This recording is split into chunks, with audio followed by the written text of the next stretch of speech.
మీ ఆఫీస్లో మీకు చాలా స్పెషల్ ప్లేస్ ఉందనుకుంటా. అంత లేదండి, వాడు నా బెస్ట్ ఫ్రెండ్. తను మీకు ఎలా ఫ్రెండ్ అయ్యాడు? ఇద్దరం ఎదురునే కాబట్టి. అది చిచి, ఇద్దరం ఒకటే రూమ్లో ఉంటాం కాబట్టి. మీకు తను చాలా సపోర్ట్ అనుకుంటా. ఆ ఈకే గతిలే కడక్క తింటుంటే కొడుకొచ్చి కోయి డాన్స్ చేసి వెళ్ళాడు. ఎక్స్క్యూజ్ మీ, అదే ఏదో అప్పుడప్పుడు అలా. మీరు కంఫర్ట్గానే ఉన్నారా? ఆ, చాలా చాలా కంఫర్ట్గా ఉన్నాండి. మీరు కుమార్ కదా? మా హెచ్ఆర్ సార్ చెప్తుంటే విన్నా. వర్క్ ఎలా చేయాలో మీ దగ్గరే నేర్చుకోమన్నాడు. ప్లీజ్ సార్ నేర్పించారు సార్. Please sir. రా, 20 రూపీస్ ఫోన్ పే చేస్తా. హైప్ మింగ గురు, మూసుకొని మింగి. ఓకే. ఎవరు తను?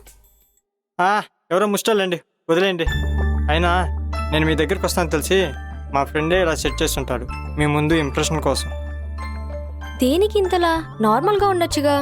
మనుషుల ముందు హైలైట్ అవడం కోసం అందరు నటిస్తూనే ఉంటారండి. అందులో ఇదొక నాటకం అనుకోండి. I like your frankness.